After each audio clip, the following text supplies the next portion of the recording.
माननीय बच्चू कडू साहेब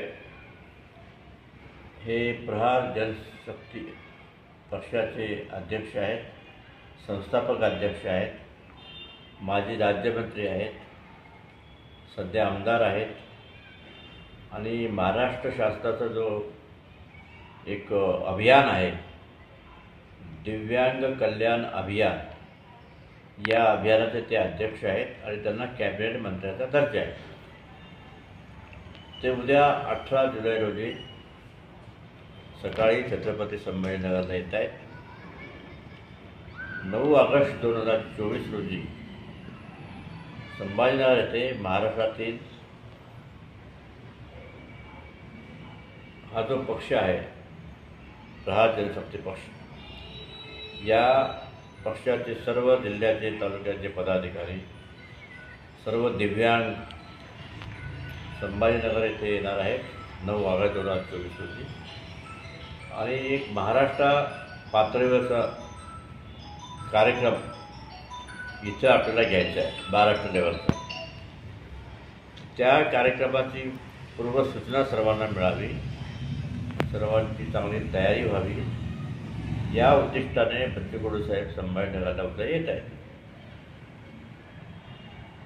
उद्या सकाळी ते येतील, दुपारी प्रेस कॉन्फरन्स आहे त्यांची संभाजीनगरच्या सुभेदारी गेस्ट हाऊसमध्ये। आणि उद्या उत्तर महाराष्ट्र आणि मराठवाड्यातील सर्व जिल्ह्यांचे जिल्हाधिकारी, तालुक्याचे अधिकारी, संपर्क प्रमुख, दिव्यांग क्रांतीचा जे अभियान आहे त्यांचे पदाधिकारी हे सर्व इथे येत आहेत।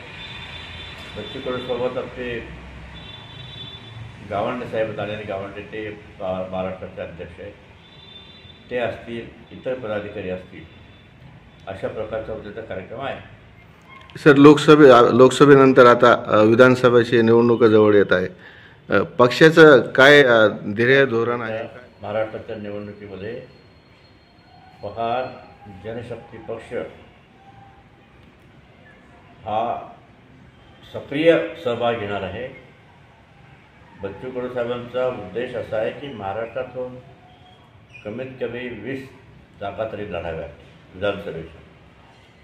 आता या विधानसभेच्या जागा स्वतंत्र लढायच्या, प्रत्येक मतदारसंघात उमेदवार उभे करायचे, 20 जागा आपण घेऊन कुठल्या तरी महाविकास आघाडी किंवा महायुती आघाडी किंवा तिसरी आघाडी कसं जायचं हे अजून ठरलेलं नाही आहे।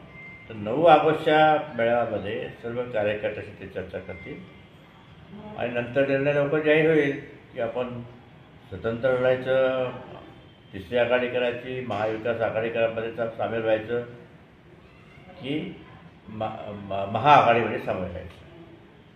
बरं, आता तुमचा पक्ष शिंदे सरकारसोबत होता, आता 2 दिवस अगोदरची गोष्ट आहे, MIMची चर्चा होती युती संदर्भामध्ये, अजितदादा पवार आणि वंचित बहुजन आघाडी, ह्या विषय पण शहरात हा वाऱ्यासारखं पसरलेली बातमी होती। काय सांगणार तुम्ही? काय MIM सोबत जाणार बच्चू कडू साहेब? बघा, अजून त्यांनी अंतिम निर्णय घेतलेला नाही आहे, सध्या फक्त चर्चा चालू आहे। चर्चेच्या ओघामध्ये कोण सोबत येतं, आपण कोणासोबत जायचं आहे, आपल्यासोबत जे आहे त्यांची शक्ती किती आहे, आपली शक्ती किती आहे, याचा सर्व सारासार विचार करून निर्णय घेण्यात येईल। आता खूप प्राथमिक अवस्था आहे, एकदम काही जाहीर करू शकत नाही आपण। माझं नाव डॉक्टर JK जाधव, जगन्नाथ खंडेराव जाधव, मी प्रहार जनशक्ती पक्षाचा मराठवाड्याचा अध्यक्ष आहे।